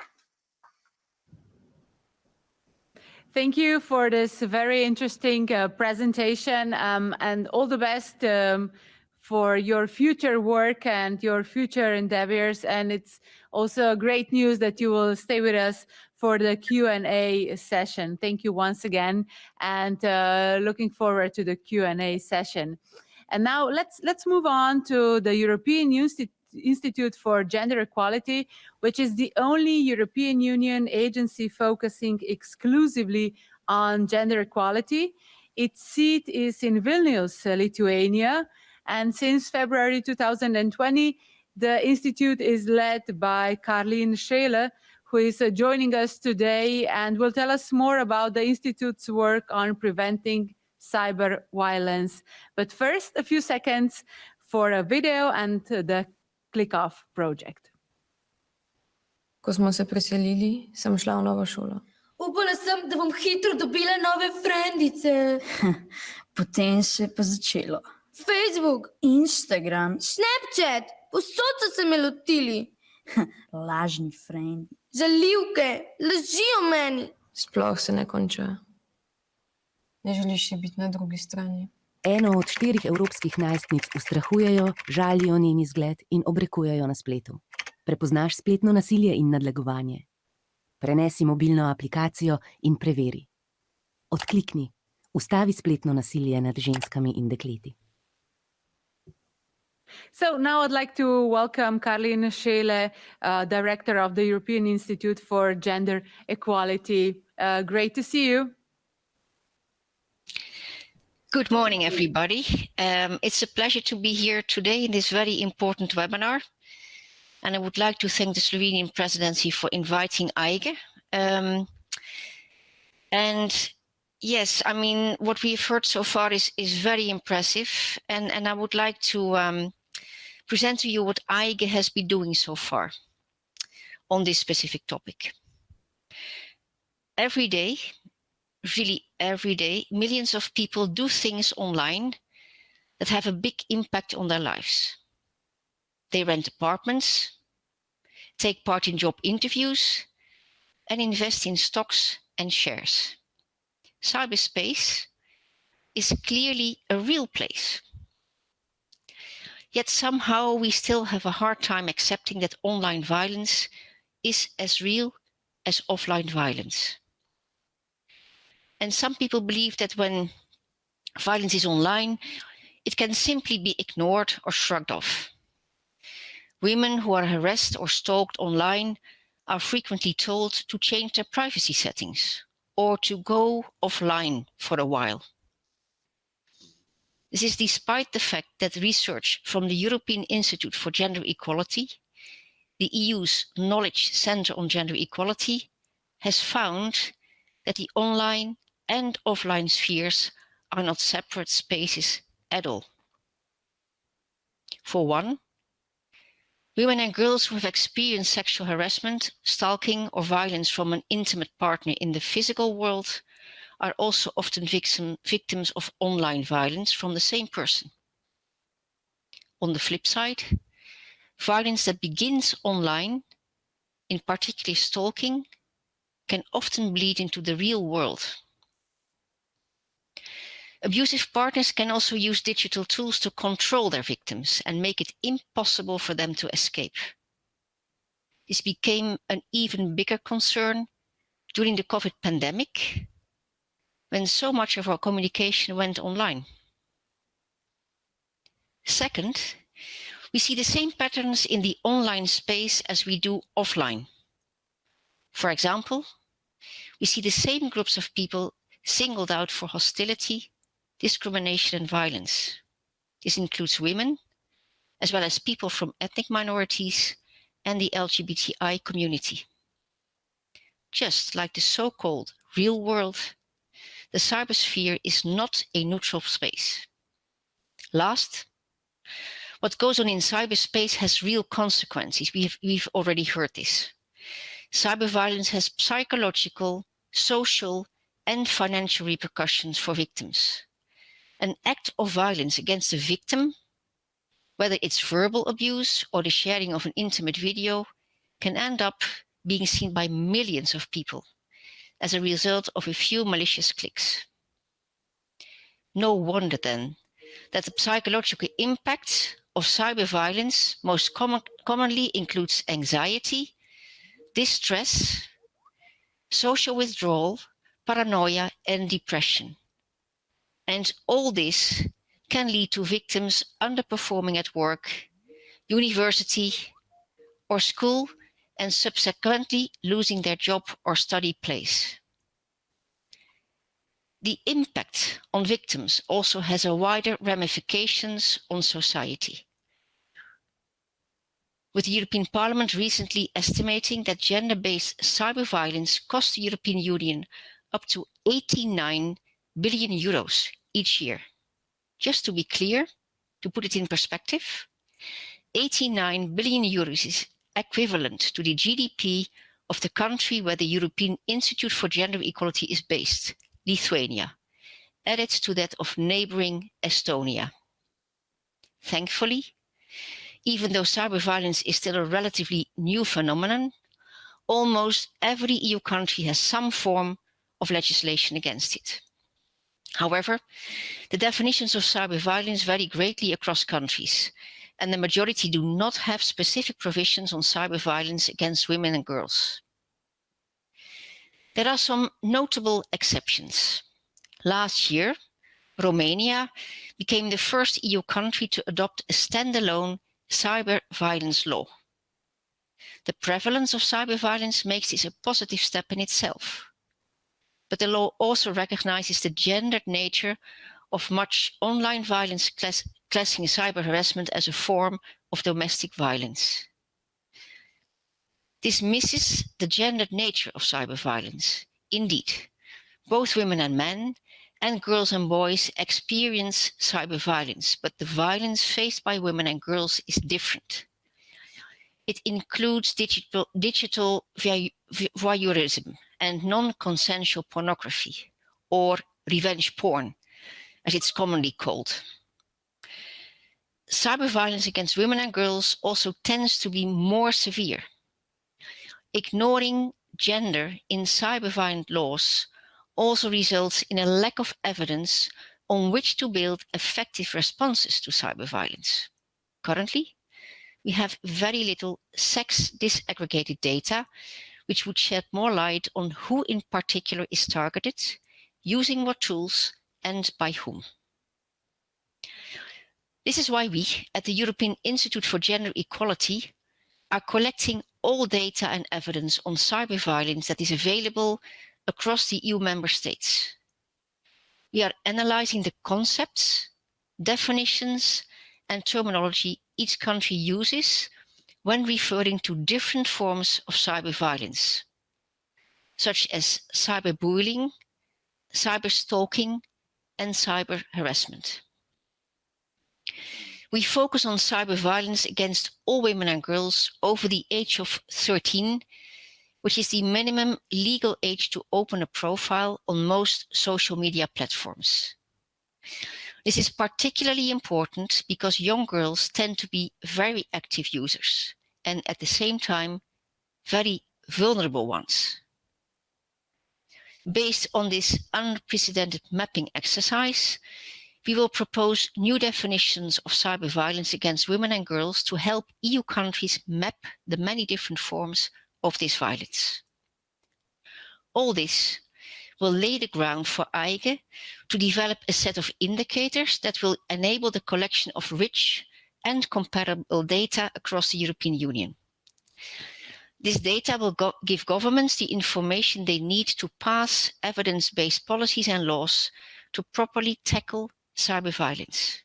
And this work is urgent. The current body of evidence of cyber violence is weak, and as we heard, victims are being let down. Many victims don't report cyber violence crimes because they feel justice will not be served. We are not stopping perpetrators, nor successfully supporting those who face violence. And the problem goes beyond individual victims and indeed individual perpetrators. Online, you have growing communities of people who advocate hate and violence against women using systematic and effective tools. You may have heard of the Manosphere, a network of online men's communities that spread misogynistic myths and misinformation and openly oppose women's rights. Often they are behind vicious cyber harassment campaigns against women who speak up for gender equality. We have just heard this. Clearly, cyber violence is not just words. It has the capacity to cause pain and suffering, to spread sexism, and to entrench discrimination. We are currently finalizing a study for the Slovenian presidency of the Council of the European Union, which finds that sexism and sexual harassment are being replicated across online spaces, which suffer from less regulation than the physical world. As more and more of our lives move online, this has a serious impact on how people are able to live their lives. Violence pushes victims out of the digital sphere, disempowering them and violating their human rights. And it has only intensified during the pandemic, with cases of cyber harassment and non-consensual pornography spiking during lockdowns. That is why I'm glad to see a burst of new EU legislation to make cyberspace a safer place. The European Commission has put forward a Digital Services Act to protect people's fundamental rights online. Soon, as Commissioner Dalli told us moments ago, the Commission will put forward a proposal to include hate crimes and hate speech, including misogynist ones, in the list of Eurocrimes. The internet has no borders, which is why EU-wide action is so important. Thank you for organizing today's event so we can speak about how the EU can become the world's leader on making cyberspace a safe space for all. Thank you. Thank you, and thank you for this very ambitious conclusion. All the best to you for your future work. And once again, a kind reminder to all of you that you can ask questions. Please simply write them in the chat and we will answer them later on. And with this, we're moving on to the next presentation. I would like to greet Barbara Neža Brečko, who is a researcher at the University of Ljubljana Faculty of Social Sciences. She mainly works in the field of policy evaluation and research in the ICT and education.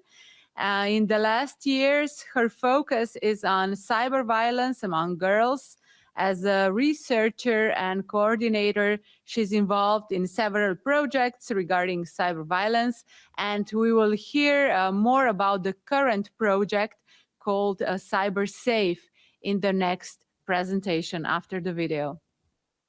Začel me je zalezovati in ni znal sprejeti besede ne. Ne. Ne. Se mi je skrila, ampak sem jo klik za klikom spet našel. Ne ostani sama na drugi strani. Blokiraj, povej in prijavi. Vsaka 12. ženska bo v življenju doživela vdor v zasebnost preko družbenih omrežij, e-pošte in mobilnih naprav. Prepoznaš spletno nasilje in nadlegovanje. Prenesi mobilno aplikacijo in preveri. Odklikni.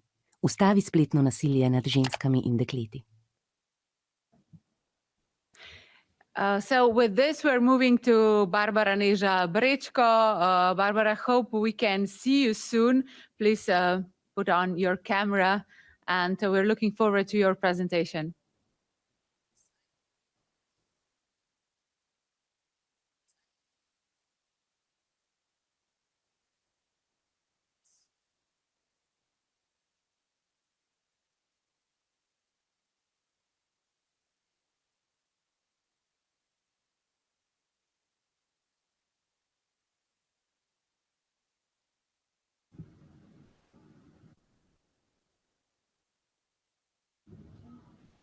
Okay, hope we just need a few more seconds, and we'll hear from Barbara Neža Brečko from the University of Ljubljana, Faculty of Social Sciences, and her presentation is about the project called CyberSafe. Barbara, I hope I will be able to greet you pretty soon, and just to everybody who's watching, just we kindly ask you for a few seconds that we tackle this issue.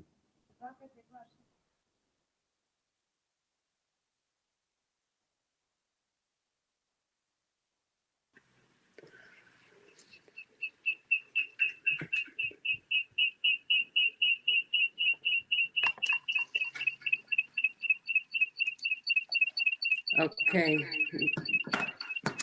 there looks to be some problems. Just 1 second. Okay, I apologize. Obviously, there are some problems with with my computer, so I quickly switched to another one. So first, I would like to thank all the presenters, which made such a good introduction to this last presentation, which will be a little bit more active. So I would like to ask you to prepare your smartphones if you have them, because at the end of the presentation, I would like that we play a little game. So maybe just to start, I will say a couple of words about our project. So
Welcome back, and we would like to apologize for some technical issues that we were experiencing right now, but I guess we are ready for the final presentation of this webinar.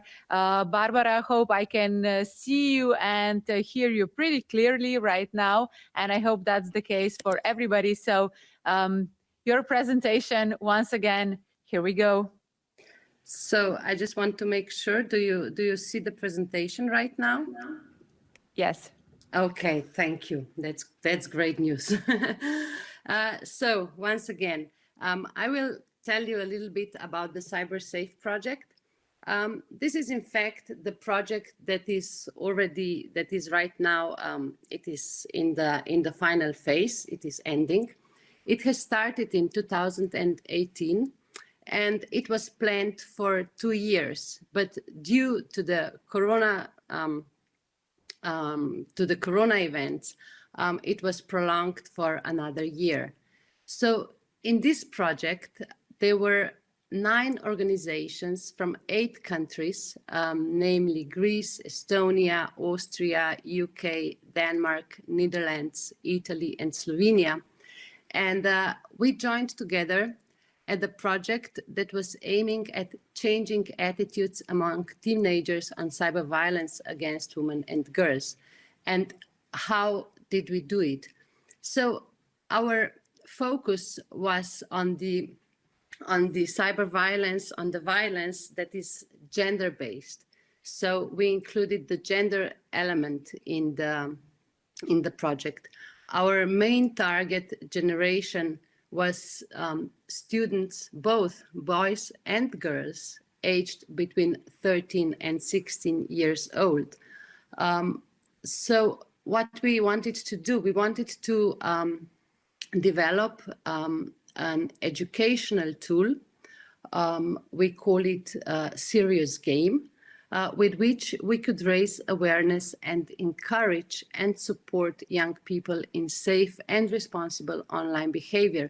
And as we were hearing before, young people, they do not report cyber violence very often when it happens to them, and there are several reasons for that. One of the reasons is because they are scared, because they're ashamed, and also because sometimes they do not know how to do it.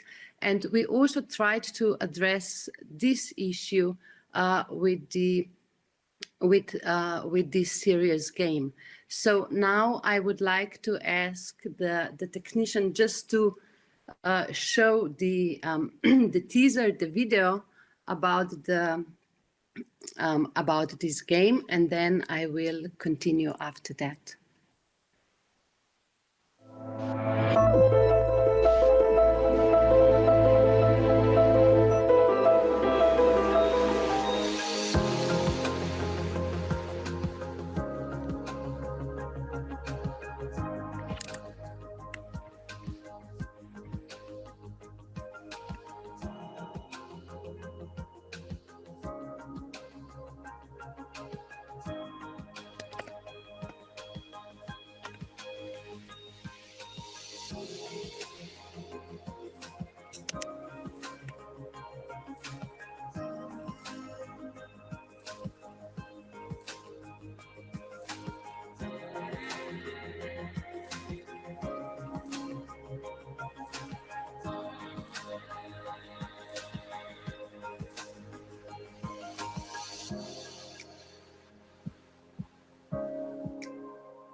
Thank you. So I hope that now the PowerPoint is seen again. So what you have just seen is a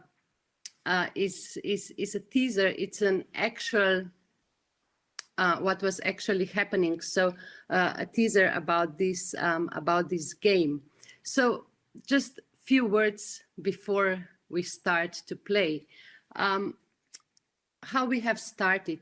First, we have developed a framework where we reviewed the existing research, the existing literature.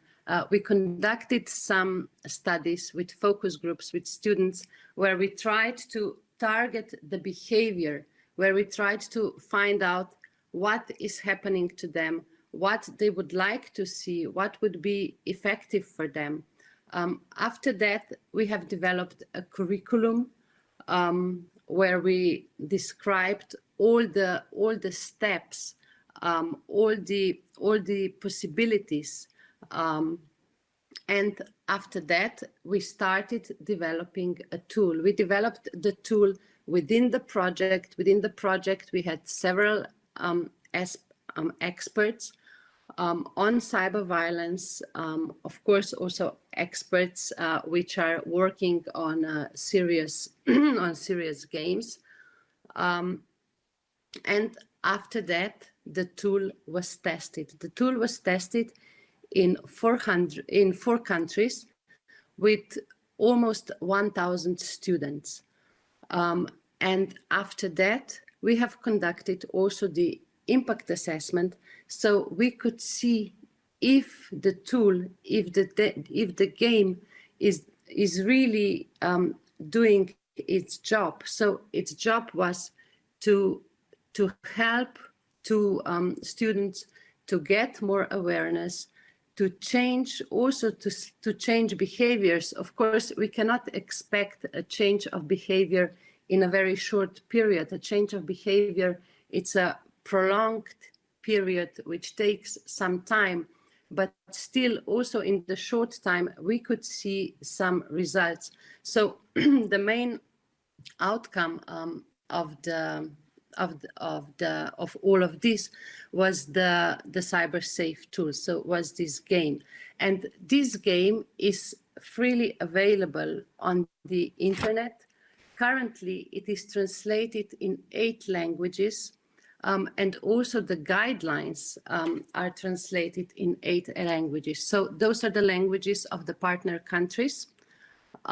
So there is English, Italian, German, Dutch, Slovenian, Estonian, and Greek, and so on. And in the tool, there are 4 different workshops. 4 workshops relating to 4 different forms of violence. And those are the forms of violence that we were hearing also before from the other presenters. So this is non-consensual sharing of sexual images, exploitation, coercion and threats, sexualized bullying, and unwanted sexualization. And the workshops are conducted in that way that they are conducted in the classroom or a similar environment with students by a facilitator or by a teacher, because with the use of the guideline, a teacher could conduct a workshop. And there are 2 different modes or forms, let's say, in this workshop. And one is when students are engaged in voting and discussing. First, they see an example of cyber violence. And I have to say that all the examples in the CyberSafe tool are real life examples. So are the examples that have happened to someone. And the other mode is when they do a role playing. so they can experience how it is if you are a victim, or if you are a perpetrator, or if you are a bystander. I have to say that we get really good results and responses on the tool, and also some interest has already been expressed also from other countries which were not partnering when we have shown the tool. So now I would like to invite you to scan this code. So I will wait for, I don't know, for a minute or so you can scan the code, and then we will just quickly try so you can see how the game looks like.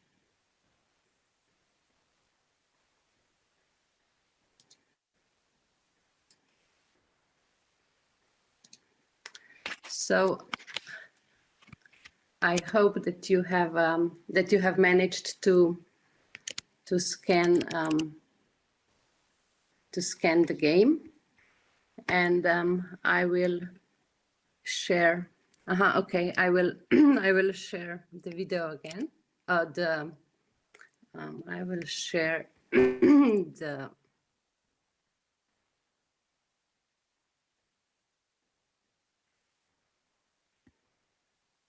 Okay, I hope it is seen. So I hope that you can see the web page. And here we have a CyberSafe Toolkit. And I will go to Online Tool.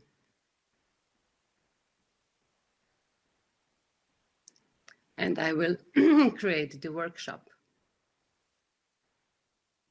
And we will select a non-consensual sharing of sexual images.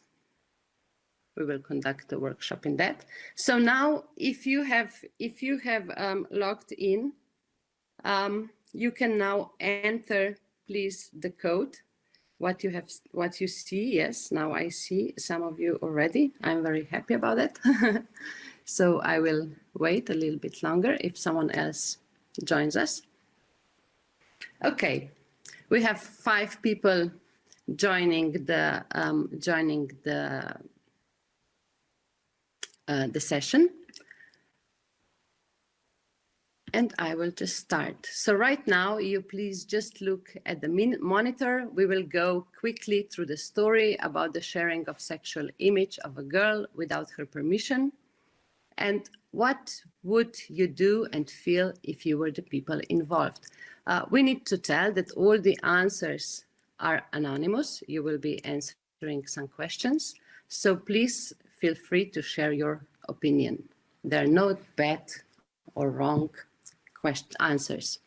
So it is a familiar story. Anna and Jim, they are 14 years old. They have known each other from school since they were 12. They like each other and they start having a relationship. After dating for a few weeks, Anna shares a nude picture of herself with Jim. She likes him and she trusts him. But however, after a few months, Anna decides to end the relationship and she starts dating someone else. Jim is of course very angry. To get back at her, he shares the image with some of his friends. They laugh and they make fun of Anna. And one of the friends posts the image on social media, where it is spread, and now the entire school knows about it. Anna's life, it turns into a nightmare. Everyone has seen the image. She's being bullied at school. They make fun behind her back, and they call her a slut. Every morning, she's afraid to go to school. It feels like walking around without her clothes on. Even when she's at home, the bullying continues. She gets nasty messages from people who call her names and make her feel terrible about herself. It feels like everyone knows what Jim did, and they're all blaming her for it. So it is a familiar story, of course. So right now, I would like you to to select one of the possible answers. So the possible answers are: it is stupid of her to share nude images with someone. It's her own fault that she's being bullied. It's okay to share images with someone you trust. I feel sorry for her. Jim and his friends had no right to share her image without her permission. Anna should not have shared the image, but it is also not okay that the boys shared the image without her consent. She should not have broken up with Jim to avoid the situation. She should not care about the reactions, and she has nothing to be ashamed of. So, as we said, just select one answer that you feel closest to, and after all the answers, we will see what we have gotten. So I will now wait just for a little bit longer to see if everyone will answer. Okay, yeah, okay, great. Okay, we have 21 answers. I will just continue, so I will try not to be too long. Okay, maybe 2 more we will get. Okay, I will continue. So now we can see the answers that we have received. So no one has selected the first and the last 2 answers, and the majority is here in it's okay to share images with someone you trust, and Anna should not have shared the image. Because we cannot have a discussion right now. If I was in a classroom, I would now have a discussion with my students, and we would talk about it. We would not exactly say what exactly it's okay, what it's not okay. Everyone has its own opinion. And after the discussion, I would continue with the workshop. And here is now some explanations, maybe why are some of the answers better than other. So never blame the victim. Sexting in itself is not a bad thing if both people do it consensually. It can be fun and exciting. Many teenagers do it. So should Anna really be blamed for the harassment she experiences now? Saying it's her fault could make her feel even worse. Think carefully before you share your nude image. So you need to know with whom you share it, and really to be sure that they will not share it with others. So then again, we have some instructions. So why we discuss why do you want to share the image? How can you protect yourself? I will not read all the text right now because we would be too long. But now we have again some questions, and let's try to do this one, and then we will go quickly to the end of the workshop. So what do you think about Jim? He's a weak, selfish guy. He does not consider the consequences for Anna at all. He's hurt because Anna broke up with him. I understand why he shared the image. He did not think of the consequences.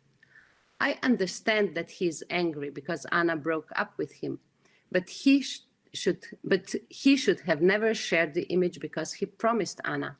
He did nothing wrong. Anna is overreacting. So maybe if you can now select your answers.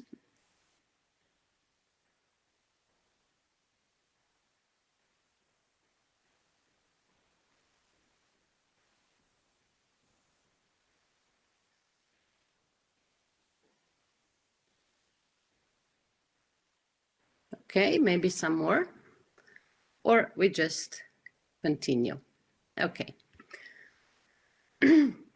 So now we see there are again some answers, and again a possibility to develop a discussion in the classroom with students why they think as they do, what would be right, what would be wrong, and so on. And now there are some additional materials also in this workshop. So there is a YouTube. We will not run this YouTube right now, but this is the this is the information that can be given or that is given in this part. And again, what do you think about now? We have we had the victim, we had the perpetrator, and now we have the bystanders. So what do you think about Jim's friends that shared the image and posted it on social media? It's not their fault. They don't know Anna very well and they are not responsible. They are cowards and they should help Anna. They should have told Jim off directly when they received the image. Jim is their friend, so it is normal they shared these images with each other. They should not have shared or posted the image, but they could not have known Anna would be bullied for it. So now we, in the next step, we talk about bystanders. What should a bystander do? Because very often when a young person is confronted with the fact that he's a bystander, very often they do not know what to do, or sometimes they feel under pressure to act as their friends are acting. So now let's see your answers. And yes, the majority says they're cowards, they should help Anna, and they should have told Jim off directly when they received the image. And now at this point, again, there is some discussion in the classroom. And again, there is some video material and how to react when something like this happens to you. And then, okay, we have another question. I will just continue here. So, because I think we are a little bit over our time. So, and here are the instructions, what you can do if your image has been posted on the internet.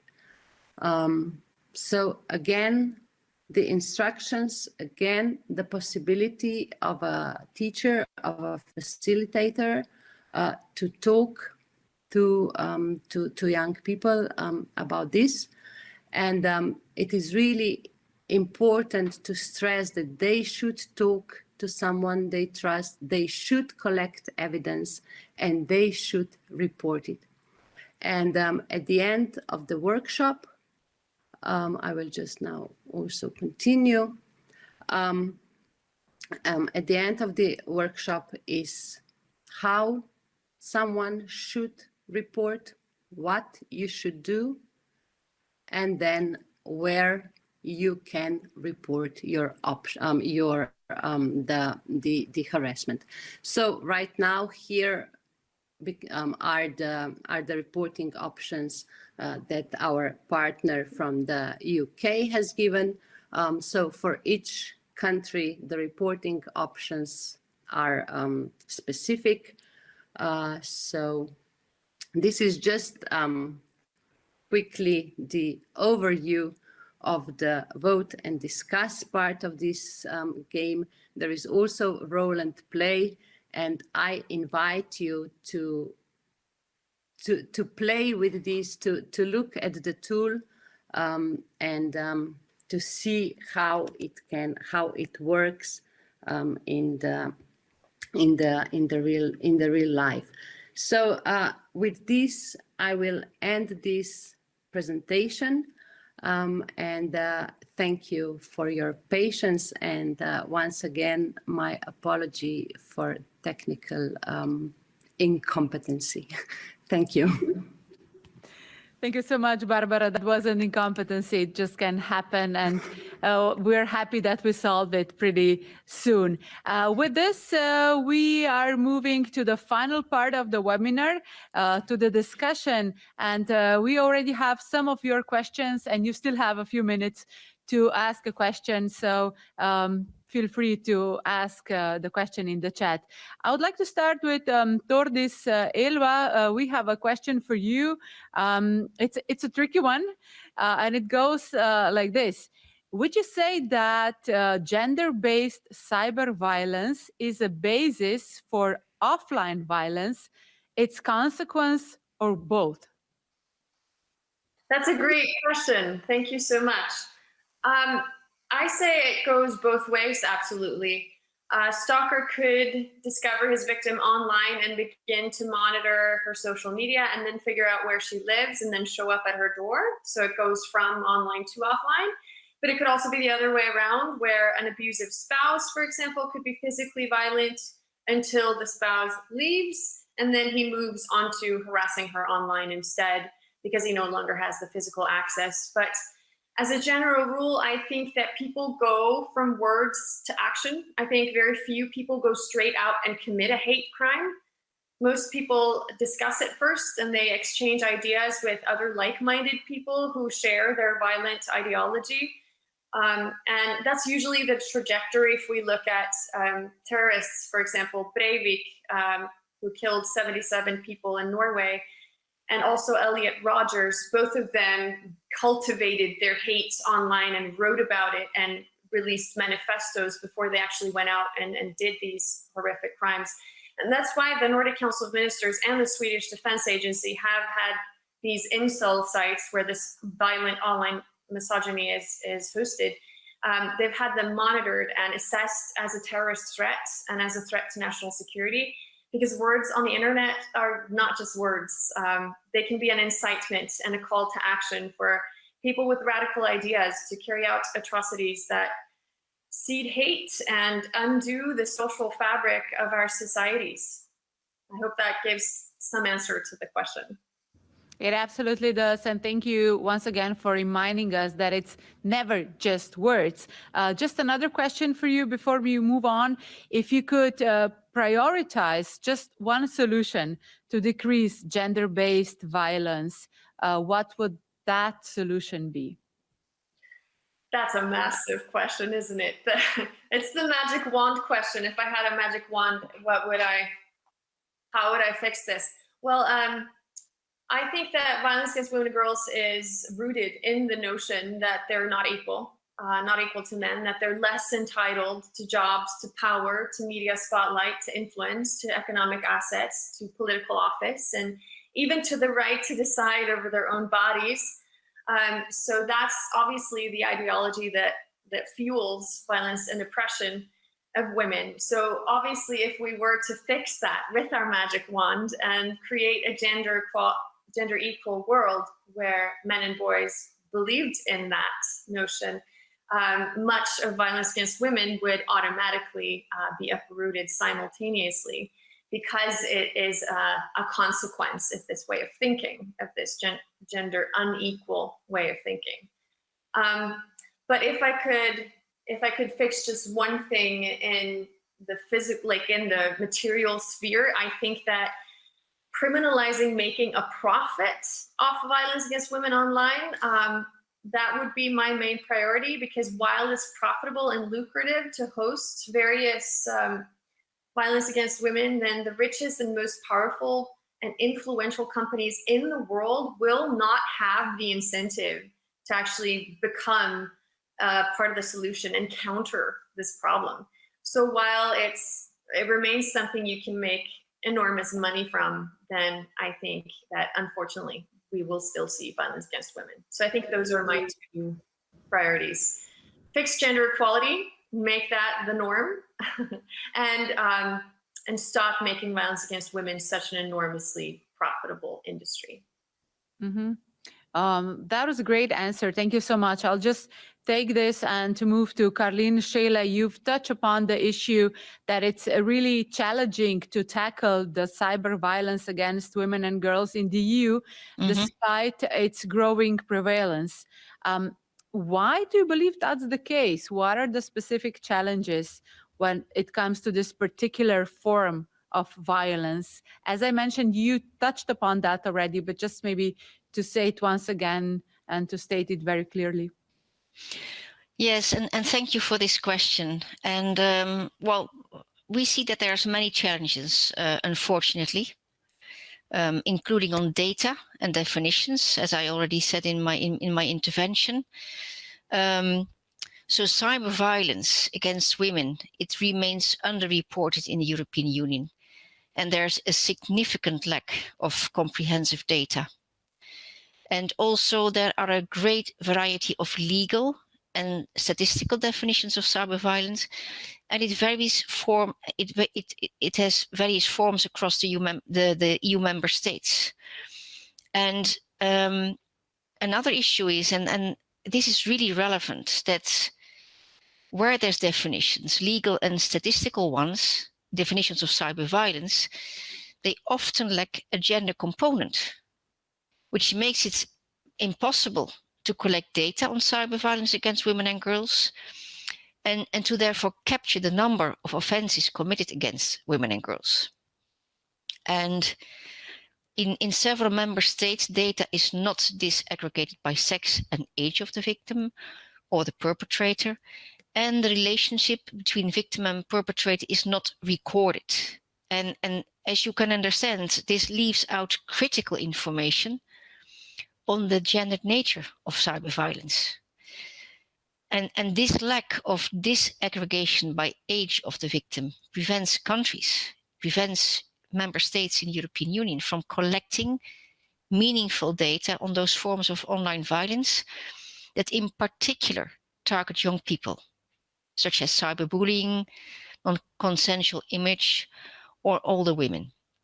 And as you may understand, I mean, if we don't have data, if we don't have information, it's really complicated to develop policies. So these are the challenges that we are trying to overcome in our project, our new project on cyber violence against women and girls. And the results of that project will come out in 2022. And that's already next year, so that's next year. Yeah. And it's very much needed, as you. I mean, this is what the whole webinar showed. It's needed. It's late already, of course, and it's really necessary to provide such information to the policymakers in the EU member states.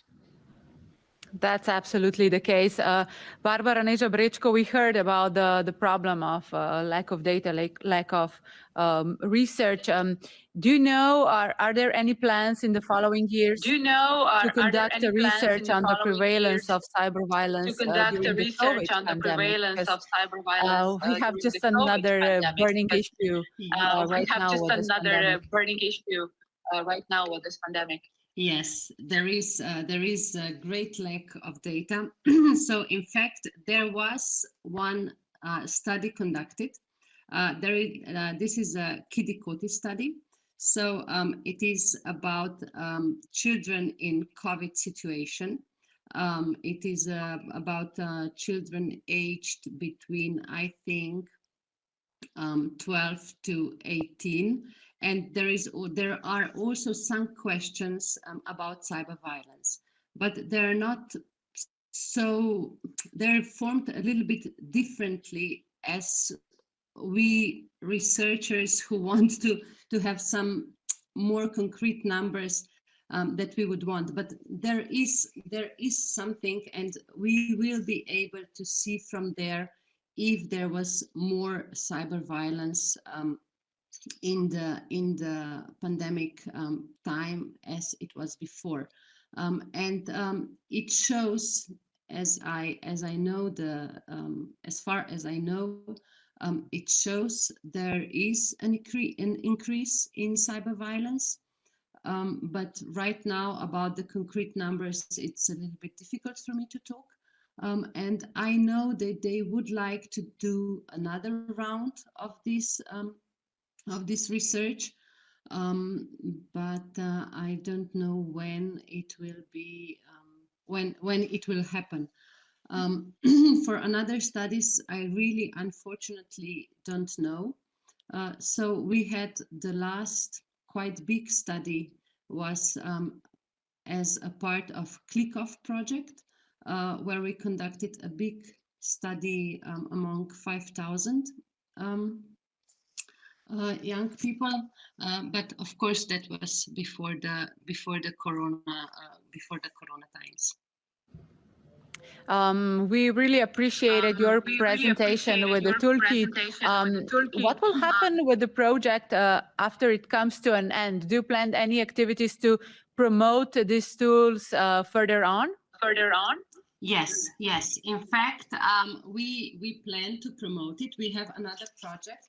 It is a MOOC. It is a Erasmus Plus project where we continue and where we develop an online educational platform where we will post all this and much more, where we will try to educate teachers how to use the tool and how to educate young people about cyber violence, about fighting against cyber violence.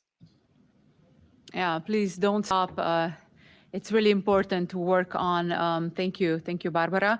Mrs. Karin Schiele, does EIGE have any preliminary recommendations to member states in relation to tackling cyber violence against the women and girls? I think you're mentioning Romania. Any good examples, any recommendations to the member states? Yes, and thank you for this question. Of course, doing research and gathering information, it gives a lot of insights. And of course, EIGE has always, let's say, recommendations to member states how to use our findings in policies. But what I would like to say here is that first, as cyber violence is so prevalent, EU member states should really develop national strategies on cyber violence in order to have a comprehensive framework with which to tackle it. So this should really be done on national level. And second, and I repeat myself a bit, but it's so important, we should have common definitions of cyber violence and its various forms. And this is really, really essential if you want to establish a shared understanding of the phenomenon. As part of EIGE's new project on cyber violence against women and girls, we've been interviewing representatives from the EU member states. And it was good to hear that the majority of them support the development of specific definitions of cyber violence against women and girls and its different forms, rather than leaving it to case law. And a third remark I would like to make here is that EU member states should also establish common standards for data collection from various administrative sources. Very important. For example, the police and justice sectors. Where possible, data collected by NGOs and academia should also be used. And really this approach would increase our understanding of the scale of gender-based cyber violence at the national and EU level. So these are three recommendations from my side, and I think I will leave it to that at the moment. But thank you for this very interesting question.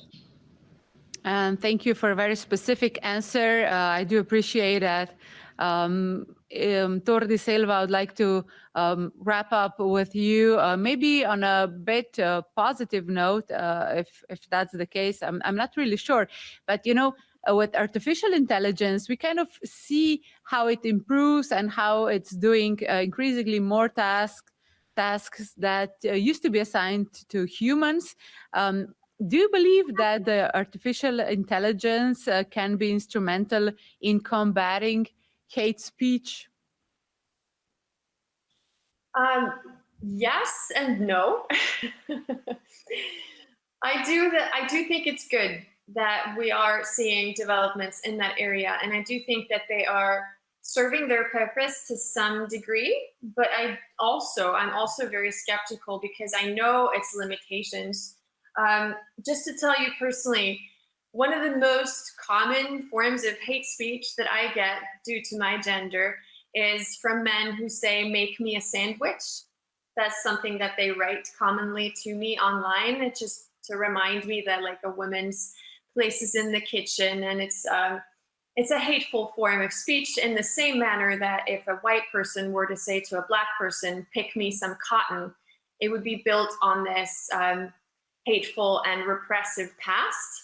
So obviously it's a form of hate speech, but a machine would not know that because a machine does not understand context. And I think hate speech is so much expressed in context. So for that matter, I am a bit skeptical that artificial intelligence and machine learning will get that good, that it can interpret what context is being meant and said. When a white person calls a black person a monkey, the word monkey is not hate speech per se, but in the context, it definitely is. And I'm also a bit worried about small language nations like ours, like Slovenia and like Iceland. We are so far behind, we're light years behind when it comes to these linguistic tools that detect certain forms of words or speech, so to say. And Frances Haugen, the Facebook whistleblower, she said, when she came out with her data 2 months ago, she said that even in the UK, some of the tools that Facebook are developing will not be effective because they're based on American English and not British English. So if we're looking at those nuances, that even within one major language, a tool is not going to be as effective, then it just does not leave me very hopeful for Slovenians or Icelanders to see an effective tool in the near future. But that said, of course, I applaud that these efforts are being made, and I'm hoping that money and resources and time and manpower will be put into developing them, not just for these major languages, but also for all of us, so that one day we can all sit at the same table and enjoy equal levels of protection. Couldn't agree more. Thank you, and greetings to Iceland. And I would like to thank all of you for your active participation in the webinar, Building Safe Digital Spaces for Women and Girls, Click Off Cyber Violence. Here are some of the issues that we addressed today. This is a short wrap-up. In the opening remarks, we heard that there is a political will to address and combat cyber violence, and that there is an understanding that the gender perspective has to be addressed. And in the speech given by our main speaker, we heard the need for a holistic framework to define and prevent online violence. The world's most democratic countries are already in decline due to online abuse, and online abuse is gendered, but the legal response is gender neutral. From EIGE, we heard that we still have a hard time accepting that the cyber violence is real as physical violence, and violence that begins online can often happen in the physical world too. Yet the research shows that the online and offline worlds are not really separated anymore. We heard that the virtual tours are used to control the victims, and the consequences of online abuse in the EU are extremely high, estimated 89 billion euros. And I guess we all agreed that education and the awareness raising is important for children, for public, and for the decision makers. And we hope that our webinar contributed to that. Once again, thank you, good luck with your future endeavors, and have a lovely afternoon.